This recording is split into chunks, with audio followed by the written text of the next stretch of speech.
I have a lovely little surprise for you today. A cheeky peek at some prototype Bionicle sets from 2006. The glory years. Let's take a look at the early design work for the Piraka and the Toa Inika. Now I'm getting these images straight from the Bionicle wiki. In fact, you can find these images in a ton of places on the internet. So I feel like anyone could talk about them, right? So let's do that. Let's take a look together. Let's kick things off with the Piraka, specifically Hakan. Now this prototype is wild. I mean, check out the shoulder pads. Getting Nuva shoulders and attaching horns onto them? That is so rock and roll. I wish we actually got that as a piece. Can you imagine? And then look at this. We have the bottom of Vakama's mask being cut up and used for his chin. It's always slightly alarming, but also really cool to see that, well, that was the creative process for the LEGO set designers. Get random elements, cut them up, bodge them together, and make these strange Frankenstein-like creations. But sometimes you can really see the logical progression between, something like using this piece for the chin and how that then evolved into the final model. Maybe this isn't the best example, but later on in the video you'll see some similarities between these pieces and the final versions. Here's another look at Hakan much later on in the design process. You can see that the blaster is trans-clear. It was never going to be trans-clear. When LEGO makes a new mold, they tend to make it in a translucent color, or red or green. There's certain colors that best illustrate, say, cracks in the mold, or defects, that kind of stuff. So that's what this is. Prototype Thok is actually pretty cool. You can see that Vakama Hordika mask being cut up and turned into the face. And look at all these spikes on the head and the spine. They do look pretty dope. It almost resembles a bit of a lion's mane. It is cool, but I don't know how ice-themed it looks. So I guess that's why they changed it. I appreciate the designers coming in with, big, bold ideas, and then I'm sure the design leads were like, this is great, Jim, but let's tone it down a little bit. Hey, sometimes coming in with giant ideas like that is great, because you know what not to do. And again, we've got another look at this later on. And take a look at the unfinished weapon. The hook on the end appears to be bent down at a much more harsh angle. I wonder why they changed that. Still, I think I like the final version a lot. Who knows why they changed it, but I'm glad that they did. Over to the prototype for AVAC. And you can for sure see the similarities here, especially in the shape of the chin. So this is what I mean, it's a similar match. But check out the spine. It's using cut-up sections from this Rakshi spine. We even have a few of them on the blaster here. I like this blaster. It kind of reminds me of the, the Needler from Halo. Now, there are other images out there of prototype AVAC, and yes, he had a very different face. I guess maybe the reason they changed this is, maybe the spikes on the chin were too sharp? Maybe it didn't test well with the children? Maybe it was too scary, who knows? Transitioning over to Redak. I like the little drill on the end of the weapon. It's cute.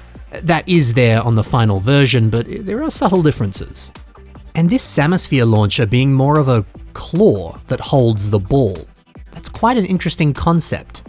I guess sticking with this would have been too difficult, I kind of doubt that the Zamasphere would be able to actually lock in place with this design. Probably wouldn't be all that stable of a connection. So I guess the final design makes a lot more sense. It's easier to play with. We've also got another cut-up piece being used here on the face, and this time it's Iruni's mask. Yeah, you can see the same texture up here. It does look good. And then this image. We can see that Redak at one point had 3 eyes, and the eyes actually look a little bit thinner as well. But I'm so curious about what the heck is going on with this Zamasphere launcher. We've got this axle connection in the middle, but there's no ammo at all. Does that mean that maybe the Zamasphere at one point was going to kind of plug into the blaster? Zamaspheres with axle connections actually probably would have been pretty cool. Would have made them a lot more easy to build with. Yeah, perhaps they abandoned this idea because, they wanted a totally round sphere that could roll around. Who knows? Still, it's interesting to look at. Vizok, however, has some nice similarities, although I do like the breathing apparatus that's around the face. That would have been a fun inclusion, but yeah, maybe too many wires and combining that with the rubber spine, it just would have got too messy. I do spy a few modified parts. We've got Norik's mask down below, and it makes for an excellent breathing mask, doesn't it? And there's one more element here too that also appeared on Norik, actually. It's his weapon. You can see half of it on the leg. It gives it this nice little thin aesthetic, a bit more of a spiked design. Now, of course, the final leg design does not have that spike. And as cool as it looks, I kind of like that they removed it. Now it's got more connection points, which, it's a Lego piece. It needs to have that. And then we've got Vizok in some of the later stages. It's similar, but there are a couple differences. It appears that Vizok's face is slightly more refined. The area above the mouth has kind of more lines to it, but they were later removed. And then look at the blaster. The texture of it, it almost looks 3D printed. I had no idea 3D printed stuff even existed back then. And rounding off the Piraka with my boy, Zaktan. No gold, purely green. Interesting. And hey, I like seeing that Takanuva mask turned into some spiky armor. Or at least the top part of it, not the whole mask. Honestly, it is a pretty good armor piece. I would have loved it if we actually got that as a piece. Yeah, Zaktan was always my favorite. It's good to see what he originally looked like. And we got another look at him here. Check out the differences in the barbs on the spine. The prototype has way more of them, and the distance between each barb is way smaller. The final set, yeah, a lot less barbs and a lot more breathing space. Fascinating. We'll get to those awesome Inika prototype sets now, but first, let's take a look at two unknown prototype sets. We have images of what they look like, but we don't know who they are. First up, we have this thing. I don't really know what I'm looking at, but I do like his Zamasphere eye. That would have been cool. Although, a character with the ability to shoot out his own eye, maybe Lego thought that was too graphic. And then we have this character. Again, we don't know who they are, but that mask is fascinating. It's got like actual eyes sticking out of it, not just eye holes like you typically see on a mask. And the eyes have pupils too. Weird. This almost looks more like a Baraki than it does a Toa or a Piraka. I do like seeing this Visorak headpiece with parts of it kind of sanded away. It does make for good torso armor. Oh, and look at the claws. It's the same claw that we've seen in many other sets, except this one has more posed claws, so it can actually grasp something. Wouldn't it be wild if Lego just remade this piece but made it just that little bit more posable? Not that you could move the claws, mind you, just that they're in a different position. Not really every day that we see a piece just slightly modified like that. Obviously it never happened, but it could have. They were thinking about it. Alright, time for the Inika prototypes. Let's begin with Kongu, and he looks very different. Look at the wings. Yeah, it makes sense that a Toa of air would have wings. It's a nice choice. But are these wings made out of the individual blades on Zaktan's weapon? It kind of looks it, doesn't it? Oh, actually, these could be the Kopaka weapon cut in half. Maybe it's that. Could be either. And that mask, it's gnarly. He's got big bug teeth. Not really something you'd expect to see on a Toa, but it's fascinating. And the Zamasphere launcher was gonna be a crossbow? I far prefer that. And actually, this crossbow was a staple amongst a lot of the Toa, like you can see on Hully. And Hully comes with some wild flippers. Flippers that could easily be used as a weapon. I mean, look at those spikes. Plus, she's got a harpoon, a breath mask. I mean, they really, really leaned into the water vibes. And then they totally toned it down on the final set. Although, the final rubber mask does have that little hint of tubing. But I don't know, I think I kind of prefer the prototype. It's over the top, it's wild, it's big, but it's cool. It's just got a lot of personality, Over to Huki, and this is one of the biggest differences. Because Huki Inika, he was the first Tower of Stone to be Kitorange and gunmetal. And as a kid, I loved that. Yellow was my favorite color. This was great to see.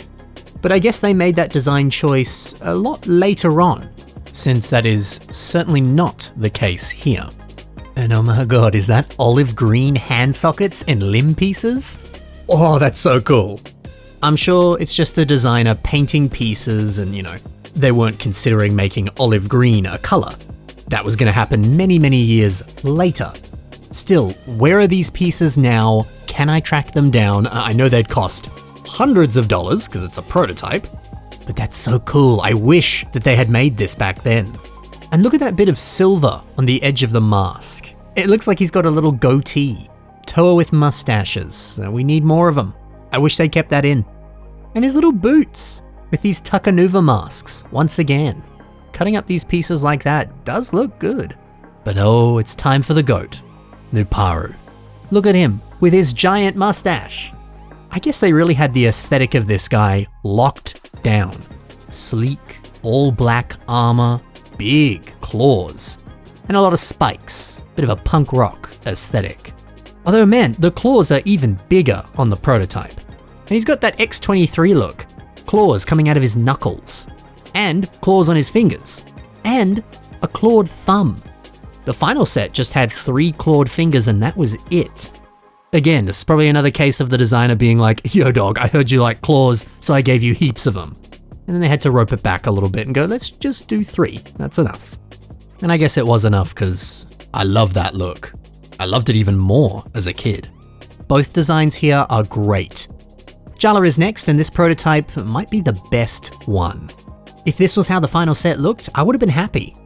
And yeah, there's a lot of people out there that don't like the Inika, and it's all because of their rubber masks. If the final masks had looked a little bit more like a traditional mask, like this, maybe people would have liked it a little more. But fascinating to see what could have been. But what is up with this blaster? 2 giant exhaust port things and a tube at the back? I kinda like it. And then he's got the same kind of clawed Zamisphere weapon that the Piraka had on his shoulder. There you go. And it's time. Let's finish with the legend, Motoro. Now, you might recognize this mask from past prototype images that we've seen online. I believe back then we weren't sure who that mask belonged to, but now we know that it was Motoro. Sick. And look at the recolored medium blue limb.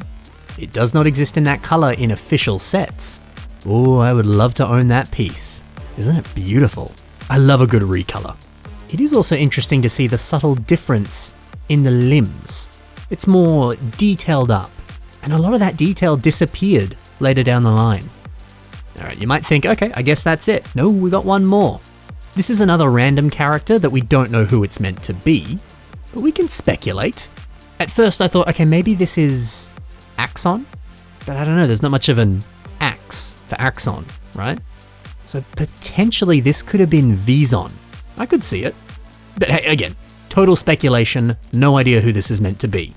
It could even be a totally different character that ended up getting scrapped. But look at this psychedelic blaster. Translucent rings, some tubing, pink highlights. It looks like a mad scientist made this. Or I don't know, it's some prop from a terrible science fiction movie in the 70s. It's strange, and I love it. It certainly doesn't really fit the edgy aesthetic that the Toa Inika had, but I would have loved to have seen it be a reality. And he's holding a flaming mace. Now, we never really saw anything like that in any Bionicle set, and I wish we had. Hey, I don't know who this mystery character is, but I wish that they became a reality. This is a good look. You could build this yourself. You don't have to cut up pieces to try and recreate it, unless you want to. You could probably use existing parts and try and match the aesthetic as best you can. That could be fun. Maybe you can give it a go. And that's it for some 2006 prototypes. Isn't it cool to see what could have been? Hopefully seeing these gave you a few ideas for future LEGO creations of your own. Thanks for watching, guys. Happy building, and bye for now.